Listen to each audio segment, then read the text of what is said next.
히브리서 10장 38절에 보면 나의 의인은 믿음으로 말미암아 살리라고 말씀하십니다. 여기서 말씀하시는 믿음은 어떤 믿음일까요? 하나님의 사랑에 대한 확신이라고 말씀드릴 수 있습니다.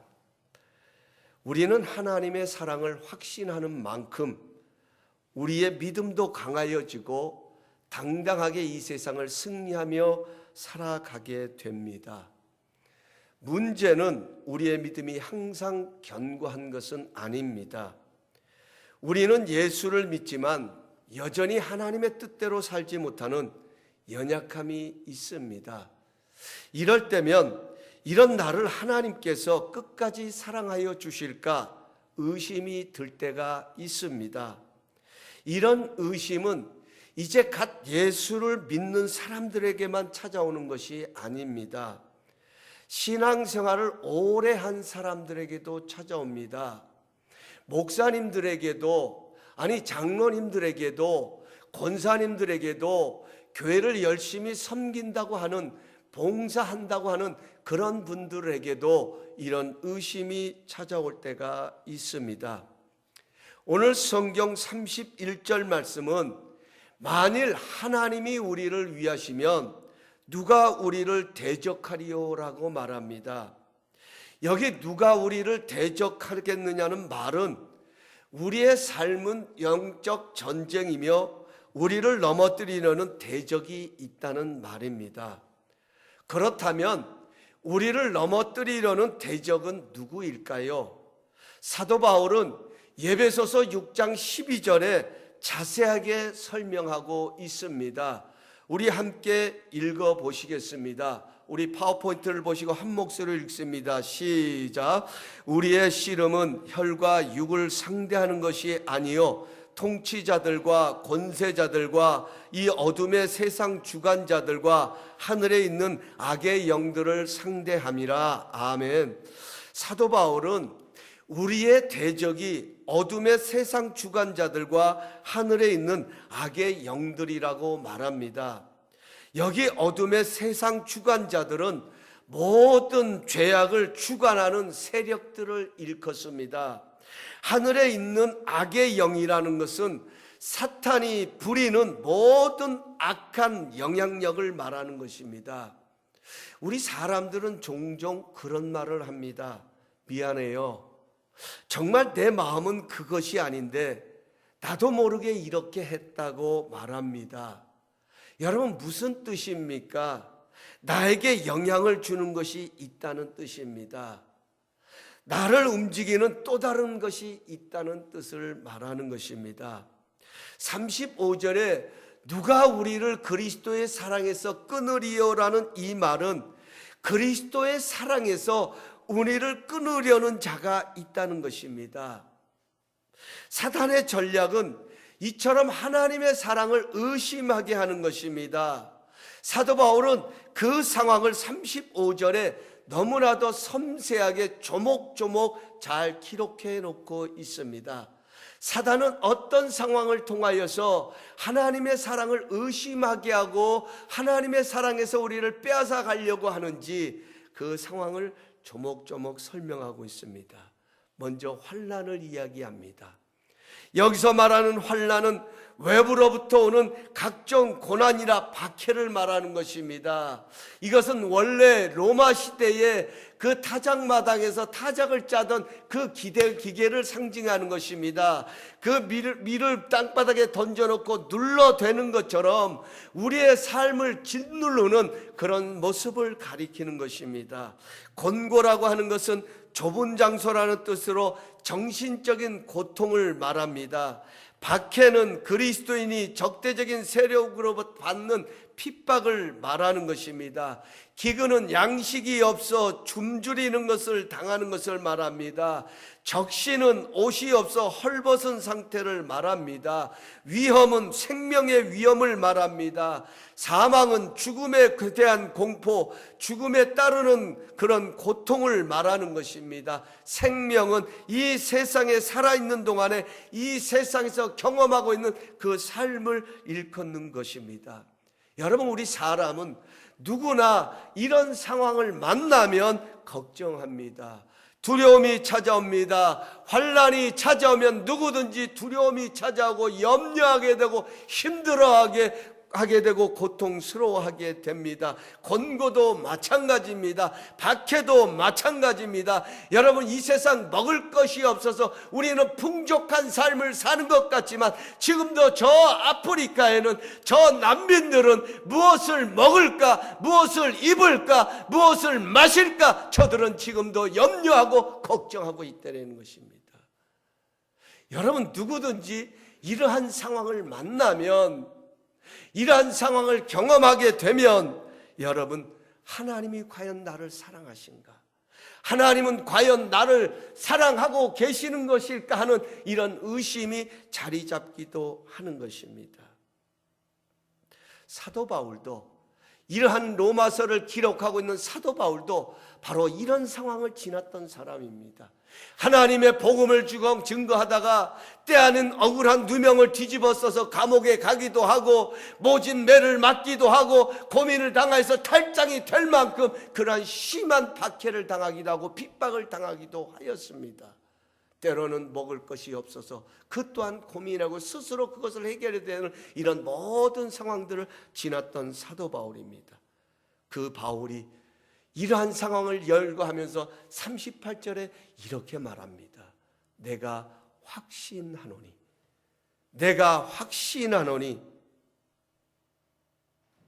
그 어떤 것도 하나님의 사랑에서 우리를 끊어놓을 수 없다고 말하고 있습니다. 하나님께서 우리를 위하시면이라는 말은 하나님이 우리 편이 되어 주셨는데, 하나님이 지금 우리를 사랑하고 계시는데 어떻게 우리가 패할 수 있겠냐는 것입니다. 우리 주 예수 그리스도 안에 있는 하나님의 사랑으로 우리가 넉넉히 이긴다고 말합니다. 여기 넉넉히 이긴다는 말은 압도적인 승리를 가리키는 것입니다. 겨우 이기는 것이 아닙니다. 간신히 이기는 것이 아닙니다. 하나님의 사랑 안에서 우리는 넉넉히 압도적으로 이 모든 상황 가운데서 승리할 수 있다라고 말합니다. 그렇다면 우리 주 예수 그리스도 안에 있는 하나님의 사랑은 어떤 사랑일까요? 우리가 확신해야 할 사랑은 어떤 사랑일까요? 첫 번째로 32절에 가서 보면 이렇게 말씀하고 있습니다. 자기의 아들을 아끼지 아니하시고 우리의 모든 사람을 위하여 내주시니가 어찌 그 아들과 함께 모든 것을 우리에게 주시지 아니하겠느냐. 첫 번째로 자기 아들을 아끼지 아니하고 내어주신 사랑입니다. 여기 자기 아들을 아끼지 아니하고 내어주셨다는 것은 하나님께서 가장 아끼고 귀히 여기셨던 것을 포기하셨다라는 뜻입니다. 여러분, 일제 만렵에 울산에 최 목사님이라는 분이 계셨습니다. 이 최 목사님에게는 자녀가 모두 8명이 있었는데 이 모든 자녀들이 딸이었습니다. 옛날에 우리나라에서는 딸을 낳으면 몹쓸 것을 낳았다고 했습니다. 상당히 여성들을 비하하는 유교적인 표현입니다. 여러분, 사실 여성분들이 얼마나 소중합니까? 생명을 낳아서 입혀서 키우고 격려해서 키우고 가르쳐서 키웁니다. 어깨가 축 처진 남편들을 다시 일으켜 세워서 살리는 것도 여성분들입니다. 여러분, 이렇게 여성분들이 참 소중하고 귀중한데 옛날에는 유교 시대에는 참 이 여성들은 이렇게 취급을 못 받았어요. 어쨌든 일제 시대에는 이렇게 딸을 낳으면 못 쓸 것을 낳았다고 했는데 최 목사님 댁에는 딸이 8이나 있으니까 못 쓸 것이 8명이나 있었습니다. 근데 신사참배로 인하여서, 당시의 신사참배로 인하여서 참 교회가 이루 말할 수 없는 위기를 당하게 됩니다. 점점 성도들은 교회를 떠나기도 하고 그러다 보니까 교회는 어려워지게 되고 목사님도 사례를 받지 못하니까 아이들을 가르치고 먹이는 것조차 힘든 상황이었습니다. 그때 마침 이 목사님의 최 목사님의 절친한 친구가 있었는데 이분은 장로님이셨습니다. 가수원을 경영하시는, 그래도 어느 정도 생활이 안정돼 있고 윤택한 삶을 살아가시는 그러한 장로님이셨습니다. 그런데 이 친구 장로님에게는 자녀가 한 명도 없었습니다. 어느 날 식사를 하다가 목사님은 자녀가 많으시니까 얼마나 좋으세요라고 이야기하면서 나는 자녀가 하나도 없는데 하나만 주시면 내 자녀처럼 내가 잘 키우겠습니다. 그러니까 제게 자식 하나만 달라고, 내게 맡겨달라고 목사님에게 간청을 합니다. 목사님이 겉으로는 표현할 수 없지만 그래도 늘 이 목사님의 마음속에는 그 8명의 자녀들을 보면 못 먹고 못 입고 힘들어하는 그 자녀들을 보면 늘 이 마음 한구석에는 편치 않았고 힘들고 가슴 아픈 사연이 있었습니다. 그래서 목사님은 집에 들어와서 사모님하고 상의를 했습니다. 여보, 그 아무개 장로님이, 나 절친한 그 장로님이 내 자식처럼 키우겠다고 하니까 딸 하나만, 우리 자식 8명 중에 하나만 자기에게 맡겨달라고 하는데, 여러분 우리 그렇게 하십시다. 좀 힘들어도 그 자식 그래도 좋은 데 보내서 편히 먹고 편히 배울 수 있다면 얼마나 좋겠습니까? 우리 그렇게 하십시다. 사모님을 설득했습니다. 그래서 어떤 자식을 보내야 될까 이제 사모님하고 상의를 하는 거예요. 우리 첫째를 보내줄까? 첫째를 그 장로님에게 보낼까? 하고 물었습니다. 그랬더니 사모님이 여보, 딸로는 놔주고 얼마 안 있으면 시집 갈 텐데 그래도 우리 손으로 그 자식 결혼시켜서 보내야지 어떻게 남을 줄 수 있겠습니까? 그러자 목사님, 그럼 둘째를 줄까?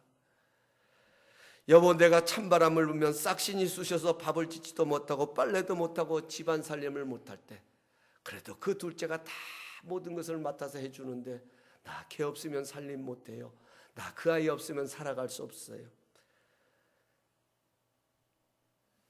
그러자 목사님, 그럼 셋째를 줄까? 묻습니다. 그러자 사모님이 여보, 우리 집안이 단칸방에서 살잖아요.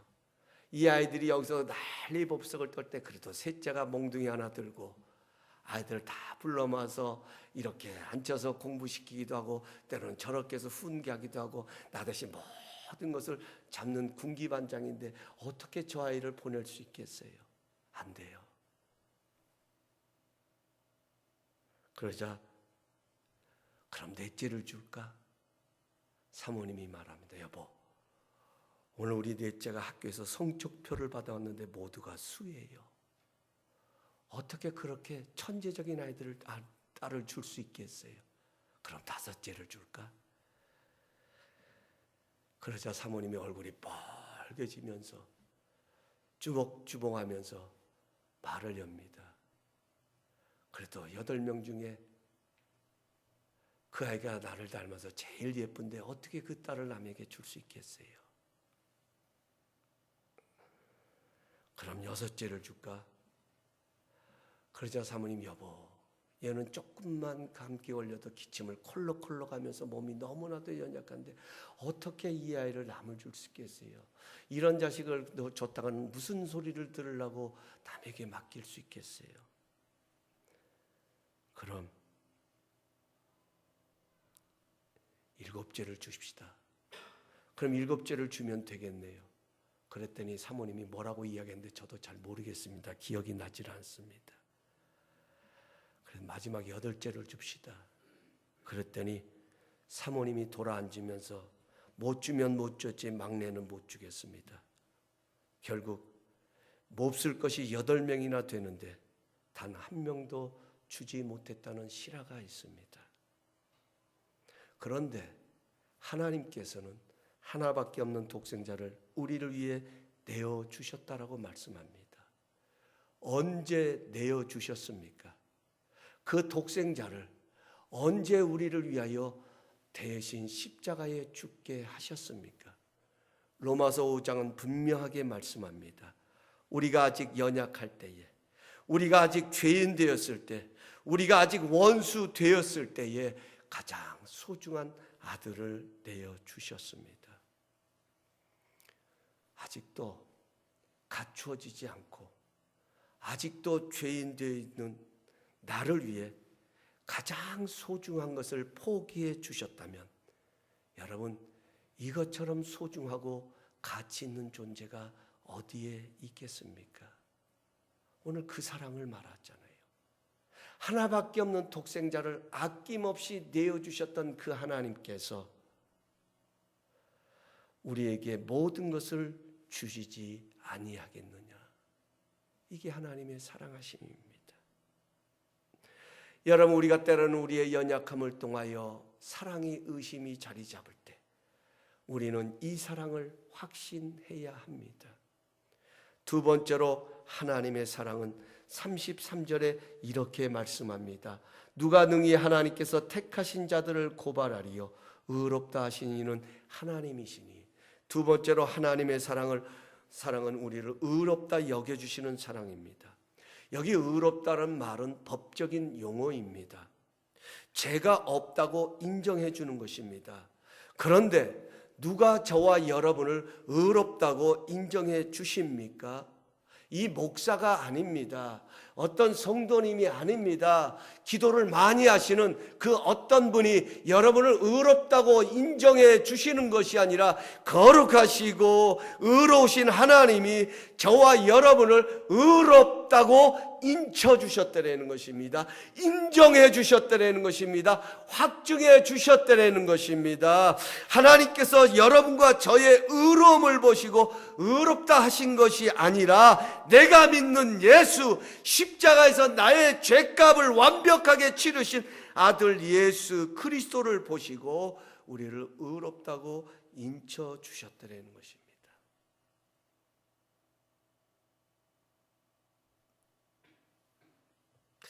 여러분, 우리가 신앙생활하는 우리가 제일 많이 오해하는 문제가 있다면, 제일 많이 흔들리는 부분이 있다면 바로 이 의롭다 하시는 칭의의 교리입니다. 여러분, 단순해요. 우리의 잘남이 아니라, 우리의 똑똑함이 아니라 하나님께서 우리를 사랑하셔서 우리를 위하여 내어주신 그 예수 그리스도를 믿는 믿음으로 말미암아 그분의 예수님 안에 있는 사랑 때문에, 그분이 우리를 위하여 흘리신 그 보배로운 피 때문에, 그것을 믿는 믿음 때문에 우리를 의롭다 하셨다는 거예요. 여러분, 믿으세요? 인정하십니까? 절대로 나의 의로움이 아니잖아요. 절대로 나의 잘남이 아니에요. 아니, 죄송한 이야기지만 하나님께서 나의 잘남과 나의 지식과 나의 어떤 똑똑함과 나의 달란트와 내가 가지고 있는 재능을 가지고 우리를 의롭다고 인정해 주신다고 하면, 아니, 저부터라도 저는 하나님 앞에 인정받을 수 있는 것이 하나도 없는 목사입니다. 저는 하나님 앞에 어떤 것 하나라도 자신 있게 하나님, 나는 이거 잘하는 목사입니다라고 말할 수 있는 게 없어요. 없어요. 정말 없어요. 아니, 제가 그냥 말씀드리는 것이 아니라 정말 없어요. 아니, 저에 대해서 이야기하면 부끄럽습니다. 어떤 모습이든 저는 이 자리에 설 수도 없습니다. 제가 많은 것을 배운 것도 아닙니다. 저는 누구처럼 박사학위를 갖고 있는 목사도 아닙니다. 저는 누구처럼 많은 화려한 경력이 있는 사람도 아닙니다. 많은 달란트가 있는 목사도 아닙니다. 어느 것 하나도 하나님 앞에 내세울 게 없습니다. 여러분은 어떠세요? 아니, 정말 하나님께서 우리의 그 모습을 보고 우리를 의롭다 하신다면, 아니, 이 자리에서 하나님 앞에 의롭다고 인정받을 수 있는 것이 얼마나 있을까요? 우리가 분명히 믿음으로 의롭다함을 얻는 이유는 하나님의 사랑하심 때문입니다. 그런데 우리는 믿음으로 의롭다 하심을 얻었다고 하면서 자기 자신 안에서 찾으려는 유혹을 받는 경우가 얼마나 많은지 모릅니다. 그래서 하나님이 의롭다 하실 때는 우리에게 그만한 근거가 있어야 할 것이 아니냐고. 아니, 하나님, 내가 이런 사람인데, 내가 이런 존재인데, 아니, 뭘 보고 나보고 의롭다고 하십니까? 내 안에서 그 의로움을 찾으려고 하는 거예요.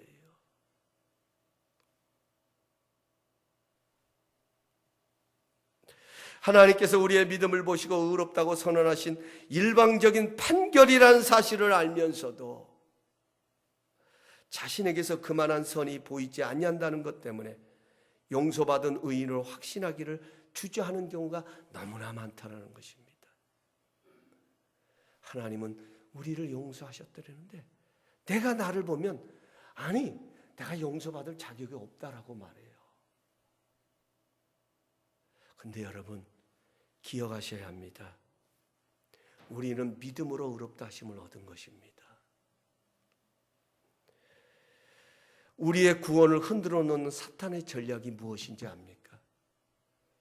하나님이 이처럼 우리를 믿음으로 의롭다 하여 주셨는데, 인정해 주셨는데 이 하나님의 사랑을 의심하게 하고 흔들어 놓는 사탄의 전략이 뭔지 압니까? 오늘 가서 보면 고발하는 것이라고 말합니다. 누가 능히 하나님께서 택하신 자들을 고발하리요. 여러분, 이 고발은 법적 용어예요. 끊임없이 우리의 연약함을 보고 우리의 부족함을 보고 우리의 나약함을 보면서 우리를 고발합니다. 송사합니다. 너를 보아라. 내 모습을 보아라. 지금 내가 처해 있는 상황을 봐라. 내가 하나님의 사랑을 입은 자녀라고 말할 수 있겠느냐? 지금 너의 이 모습을 보면서 정말 하나님이 너를 사랑한다고 너는 이야기할 수 있겠느냐? 정말 네가 하나님께 용서받았다라고 너는 확신할 수 있겠느냐고 끊임없이 우리의 연약함을 가지고 고발하는 것이 사탄의 전략이라는 것입니다. 그래서 끊임없이 의심하게 만듭니다. 끊임없이 절망으로 몰아갑니다. 우리의 행하는 행실을 보면서 네가 그렇게 하면서도 하나님 앞에 의롭다함을 얻은 자라고 말할 수 있겠느냐고 우리의 구원을 흔들어 놓는 것이 사탄의 전략이라는 것입니다.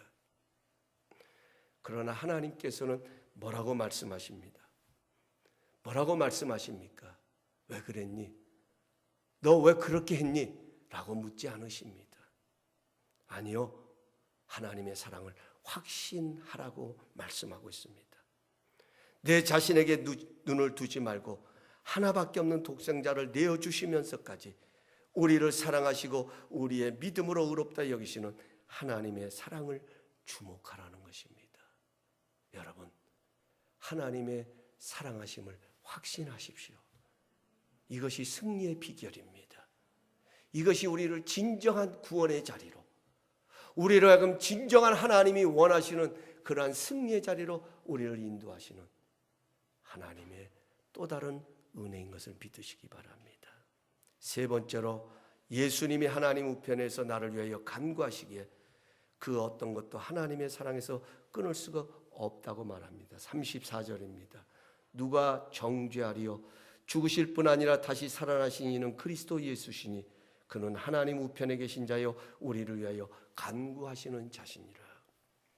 여기 간구하신다는 말은 변호하신다는 뜻입니다. 여러분, 여기 우리 236 성도님도 계십니다마는 과거에 그런 또 법정 일도 보셨고 이렇게 하셨습니다마는 여러분, 형사법은요, 특별히 이 세상법도 그래요. 반드시 변호사가 있어야 판사는 판결을 내릴 수가 있습니다. 변호사가 없으면 케이스가 성립이 안 됩니다. 정 없으면 나라에서 세운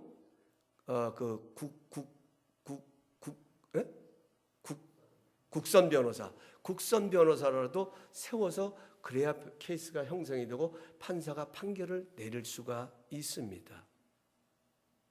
예수님은 하나님 우편에 계신다는 이 말은 우리가 아는 대로 좌우 방향을 가리키는 말이 아닙니다. 주님께서 하실 일을 완전히 마치시고 가장 영광스러운 자리에 계신다는 뜻입니다. 예수님은 그 자리에서 이제 우리를 위하여 간구하고 계십니다.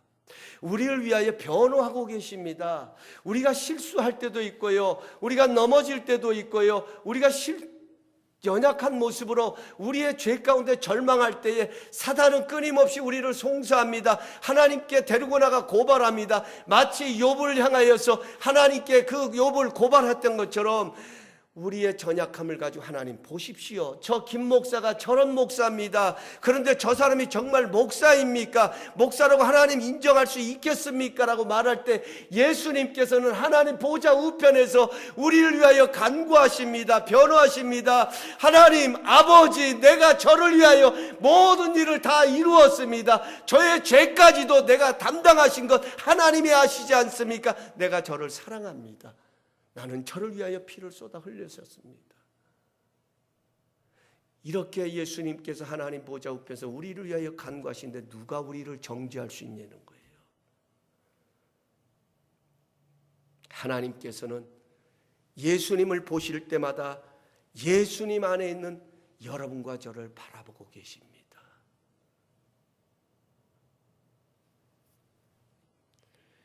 그래서 믿음의 주여 온전케 하시는 예수를 바라보라고 말하는 거예요. 말씀 맺겠습니다.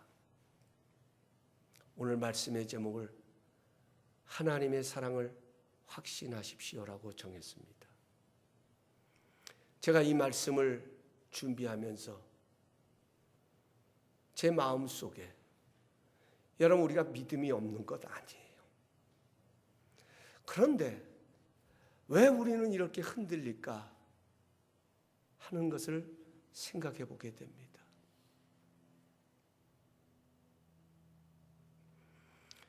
우리가 여기서 승리할 수 있는 것은 가장 기본으로 돌아가는 것입니다. 유능한 운동선수들이 가장 경계하는 것이 슬럼프라고 합니다. 자신의 실력을 제대로 발휘하지 못하고 흔들리는 것입니다. 이때 그 슬럼프를 벗어나는 가장 좋은 방법 중에 하나가 기본으로 돌아가는 것입니다. 기본기부터 다시 다듬으면서 그 슬럼프를 벗어나서 오히려 자신을 더 한층 더 업그레이드하는 것, 이것이 유능한 선수의 모습이라고 말합니다. 여러분 우리의 믿음도 마찬가지입니다. 우리는 믿음으로 살아가지만 그 믿음이 흔들리는 상황을 만납니다. 그럴 때 우리는 다시 복음 앞에 서야 합니다. 우리를 살리는 것은 하나님의 사랑에 대한 확신입니다. 우리는 하나님의 사랑이 변하지 않을까 염려할 필요가 없습니다. 하나님이 나를 정죄하지 않을까 불안해할 필요가 없습니다. 오히려 사탄이 우리의 넘어짐과 연약함을 가지고 우리를 흔들려고 할 때 두려워하지 않아도 됩니다. 왜냐하면 우리를 위하시는 하나님의 사랑, 예수님의 사랑이 영원토록 변하지 아니하실 것이기 때문입니다. 예수님은 우리를 위해 중보하는 자리를 영원히 떠나지 않을 것이기 때문입니다. 그래서 사도 바울은 결론적으로 38절 39절에 이렇게 노래를 하고 있습니다. 제가 유진 피터슨 목사님이 쓰신 메시지 성경을 그대로 읽어드리겠습니다. 나는 절대적으로 확신합니다. 그 무엇도 산 것이든 죽은 것이든 천사적인 것이든 악마적인 것이든 현재 것이든 장래 것이든 높은 것이든 낮은 것이든 생각할 수 있는 것이든 생각할 수 없는 것이든 절대적으로 그 무엇도 우리를 하나님의 사랑에서 떼어 놓을 수가 없습니다. 우리 주 예수께서 우리를 꼭 품어 안고 계시기 때문입니다. 이 하나님의 사랑을 확신하며 살아가는 우리 모두가 되시기를 예수님의 이름으로 축원합니다. 기도하시겠습니다.